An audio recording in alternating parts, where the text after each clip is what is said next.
Welcome back. Welcome back to Kingdom Inspiration News. This is the portion of our show where we get to highlight someone who is doing some positive things within the entertainment realm of the gospel world. And so today I have the pleasure of having on Christopher Sims. I listen to his music. I love his sound. It's a different sound, more upbeat, very modern, but you can tell when you listen to it that it's authentic and it's real. And so welcome to the show, Christopher. Thank you, Miss Gwen, for having me on Kingdom Inspiration News. You are quite welcome. I always ask, at the beginning before we start the interview, how you want to be addressed. He was like, oh, just say Christopher Sims. But I do have to say it is actually Pastor Christopher Sims. I have to put that out there. So tell us a little bit about yourself. Oh man, I'm a Bronx kid, born and raised in the Bronx. I'm currently residing in Connecticut. Um, uh, I'm a pastor's kid. My father pastored the church in Harlem, and it's kind of there where I got my musical journey. And yeah, so it's been a ride. A seven-time heart attack survivor, uh, father of four. Uh, like I see your face was going like, how you gonna skip over that? Like, But we're gonna get back to that. We're gonna, because see, you nowhere in any of the questions that I asked or that pre-interview did you mention that. So that we're gonna have to take at least a minute or two to talk okay, about that. we'll talk But about before that. we get to that, Sure. so you grew up in a church. Your father Yeah, pastored a church in Harlem for over yes, 30 years. yes, So you come with this experience and knowledge of those, probably those old hymns and that yes, soul stirring gospel music, correct? correct, correct. And all of those things. My father was a big lover of like Canton spirituals and like all those guys. And I love sitting down with him and watching those videos and those performances. And so, and like I said, I got my start in music in the church, and started playing the drums in church. And then my sister pulled me off the drums one day, passed me a microphone, and said, "You're gonna sing this song," and that's how I got my start with singing. And that's how I kind of knew that singing was something that was in me. That's something that God put in me. And so, and from there, my cousins and we started an all male group called Sons of God. And it was in that group that I discovered writing original music. And so it all started to come together, and all started in church. And I'm still in the church, very much a part of the church, very active in my local church. Yeah. Okay, nice. So your sister pulls you in, you start singing. So there are a lot of people that sing in church but don't go beyond that to actually launching into becoming a gospel artist. Right. So what was it about singing, or the whole entertainment music realm that kind of drew you in?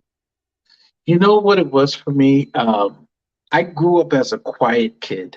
Um, I was an observant kid, so I lacked the skills to articulate my thoughts and feelings, and I found that ability to do that through music and through writing music. And and my cousin Christian Rose, who was a part of the all male group, he was the very first person to inspire me, because he put out he came out with his own CD, and it just blew my mind. I was like, wait, this is possible. Like it was never something that I thought that it could happen to me, that I could be an artist. I felt like it was something that was too big for me. And then when he did it, he showed me that it is possible. And so I just continued on to that journey. After I realized that, it was just like no stopping me. It's like I knew that this is something that God wanted me to do, that He had given me a message to release to the world. And it really has become that. I just want to release the message that God has given to me. I always tell people I want to die empty. There's Yeah. so much that God put in all of us. And one of my mentors said the grave is full of unfulfilled dreams.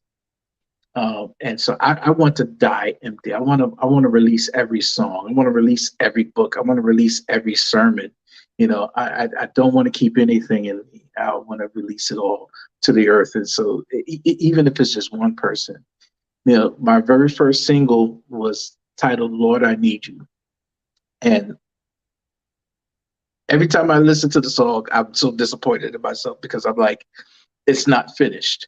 But when I was working on the song, I heard God tell me to release it now, even though I felt it wasn't finished. And when I released the song a couple of months later, someone reached out to me to say that they were contemplating suicide, but they heard the song, and the song convinced them to not commit suicide. And God reminded me that He would have someone write a song for the one. That's how much He loves us. I love that. That's interesting you bring that up because the interview, which was shown earlier, I had a young lady on who actually, this is September, so September is Suicide Awareness Month, and she actually spoke about committing suicide. And Wow. so the Wow. fact that you're saying this, and I talked about how it is so prevalent, and the thought and the idea is probably way more than what we think. And so you say that again, so it's confirmation. But I do, and I kind of said that, said, God will go above and beyond for the Yes. one. You know, Yes. he will use somebody and take them in this direction to impact just one person. Yes. That's the kind of God that we serve. And so I love that, just the one, for just the one. And then I love what you said about emptying. And that's my prayer. When I stand before you, God, I don't want to have anything left in me that was supposed to be given to the world. Right. I want to be empty. I want to be freed of all of that. I Right. want to walk in everything it is Yep. that you have for me. So I definitely can relate to that and understand that. Yes. So Yes. before we move on about your music, let's look, put a little comedy in. Let's pause a little bit and talk about this heart attack. What number did you throw out there? Seven. 7 heart attacks. 7 heart attacks. Yes. Please Yes. explain. So I was working as a pest control technician, and I was out in the field, and it was just a normal day. And all of a sudden, I started feeling really heavy. I was sweating a lot. There were no other symptoms. I wasn't feeling any pain, and I just felt so weak. And I said, okay, let me take a break. Let me go on lunch break and go sit in my service vehicle. I sat in my service vehicle, and originally I thought I had fallen asleep, but then I realized I had actually passed out. And so when I came to, I said, okay, something is wrong. Let me go home. So I left work early. I went home and I told my wife, I said, I'm not feeling well. Something's wrong. And I laid down on the floor in the kitchen and I passed out again. Later on that evening, we had some friends come over, and I'm everybody's sitting in chairs. I'm the only one sitting on the floor because that's when the pain starts. And so it's like every movement that I made, the pain would intensify. And so this was a Friday, this all started, that I started noticing something was wrong. I did not get to the hospital until Sunday. By the time I got to the hospital, I couldn't even walk anymore. My wife was 9 months pregnant with our third child. And I got to the hospital steps and I laid down on the hospital steps floor. My wife, 9 months pregnant, runs to go get help. She comes back with a security guard. He lifts me up, puts me in the wheelchair, rolls me into the hospital, rolls me into the ER. And they look at me and they said, Mr. Sims, you've been having a heart attack for several days. They said the 3 major arteries to your heart have blockages. One has a bunch of different blockages. One is 60% blocked, and the other one is 100% blocked.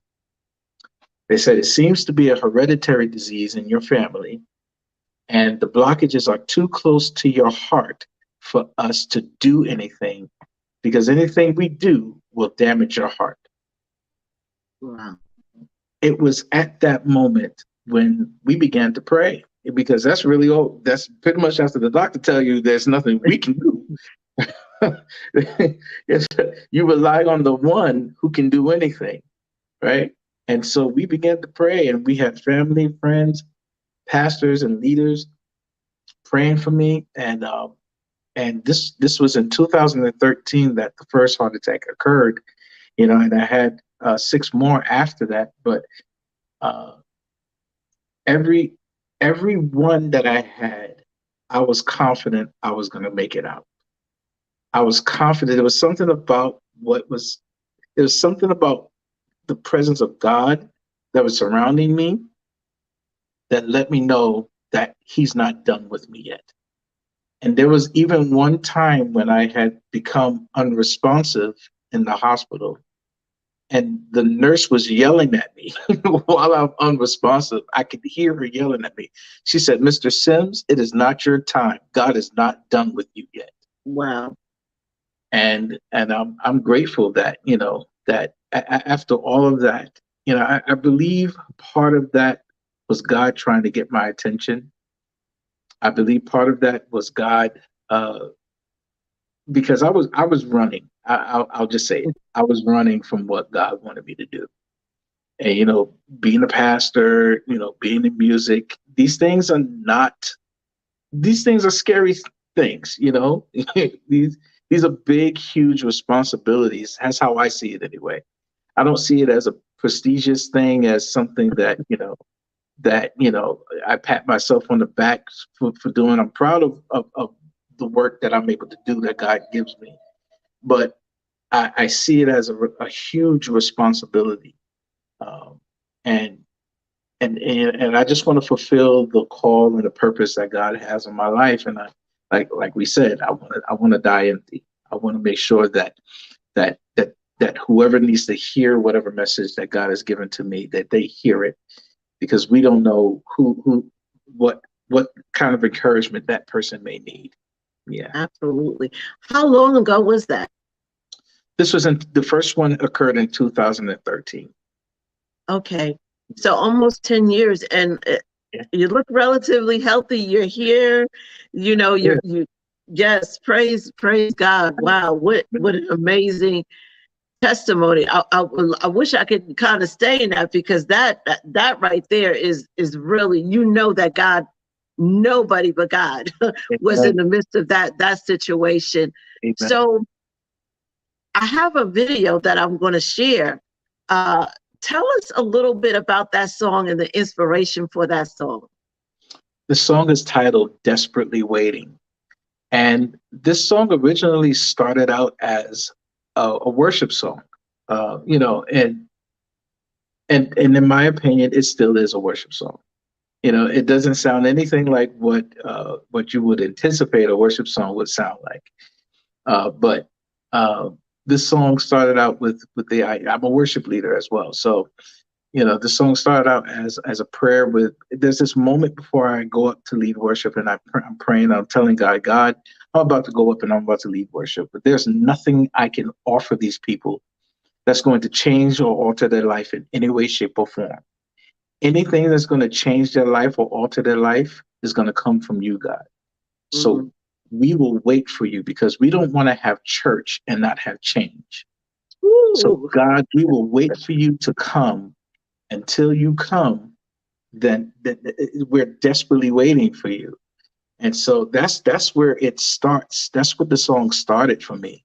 And it kind of blew up to something more. And as people heard the song, people were sharing their testimonies with me, and they were saying, "Listen, I've been desperately waiting for financial breakthrough. I've been desperately waiting for healing in my life. I've been desperately waiting for my marriage to be whole. I've been desperate." People just been sharing their testimonies about how the song has been ministering to them. And I love that. I love when people are able to take a song that I've written, and they can apply it to their lives individually, because it means so much more that way. So yeah. Yes, yes. And I listened to it, and like I said, I absolutely loved it. From, I can kind of tell from with the first 15 to 30 seconds whether or not I'm going to really like a song. And immediately I was like, it wasn't what I expected at all. I'm not gonna, it wasn't what I expected, but I thoroughly enjoyed it. Great song. So let's take a listen to that.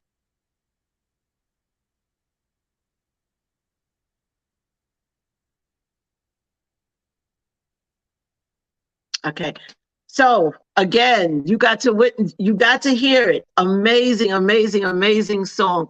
So, Chris, tell us how people can find you, reach you if they want the song. Give us all that information. Well, you can find me. Well, my email address is csims2001 at gmail.com. My website is christophersims.com. You could also find me on Instagram, uh, Twitter, Facebook, all that at Conversations with Chris or Conversations with Chris, WIT, no H, with Chris. Um, and yeah, so that's how you can find me. You can find all my music on all digital platforms. Wherever you purchase or stream your music, my music will be there. Yes, and I appreciate you guys' support, and I appreciate you, Miss Gwen. I appreciate you. Thank you. It was definitely my pleasure. Like I said, we kind of connected by chance, but I don't really believe much in chance. I feel like God is always up to something. We might not know the ins and the outs of it and all the details of it. But, first of all, we had to connect because we both from the Bronx. I don't know if you all know, but I am from the Boogie Down Bronx. That's right, the Bronx. So instant connection there with being able to say, yeah, wait, what do you mean you're from the Bronx? So it was truly a pleasure to be able to connect with you. Listen, I'm probably going to be calling you back on because I really, really want to. This story of the 7 heart attacks is just amazing to me. So I really will probably be reaching out to bring you on again for you to be able to share more of your testimony because I know it's so much deeper than what you were able to just share with us. So I will be inviting you back on. But until then, he has given you his social media. Go reach out to him. Go on Spotify, Apple, wherever you get your music, get his music. And Christopher, again, I thank you. Any advice, any inspiration you want to give to anyone that might be listening before we end out? Oh man. Ooh. During the pandemic, God had given me this word. And at the time, I didn't really know what it meant. But the word he gave me was, "This won't kill you." Hmm. And it came from the scripture where Jesus told his disciples to get into the boat and go to the other side. And I was conflicted because the issue that I had was the disciples were actively obeying what Jesus told them to do. And in the midst of them actively doing what he told them to do, they were hit with a storm. One of the words that we love to use interchangeably with the word storm, especially in the church circle, is trouble. So, God, I'm doing what you told me to do, but here come all of this trouble. What in the world is all of that about? And he reminded me, he said, this is not to kill you, but this is to prepare you. And what is it to prepare you for? It's to prepare you for what is on the other side. If you remember the end of the scripture, when the disciples reached the other side, right? They were met with that crazy man that was living in the graveyard, right? That Jesus was able to heal and set free. Sometimes what's the storm that we're going through, it's not even about us. It's about who or what is on the other side. And whatever the storm itself is, we oftentimes misunderstand the storm. We think the storm is there to kill us, but it's really there to prepare us. Mm. And it's a few things, and I'll try to be quick, that I had to learn. That the storm is a temporary but necessary inconvenience that is designed to not to kill us, but to if we overreact, right? The storm can't kill you, but how you behave in the storm, that can kill you. Because what happens sometimes, what people do in the midst of the storm is that they jump overboard and wind up drowning Mm, themselves. mm. So the thing that's there to prepare them, they wound up allowing it to kill them when it's just there to prepare you. That's so good. I mean, as you said that, I thought about, something in my own personal life, and you almost used the exact same words. Well, I'm obeying you. Why this now? But you are absolutely right. It was meant to prepare. So again, thank you so much. Thank you for being on. Again, make sure you go and you check him out and be blessed. Many blessings to you and everything that you're going to be doing Bless and you. Thank already doing. you.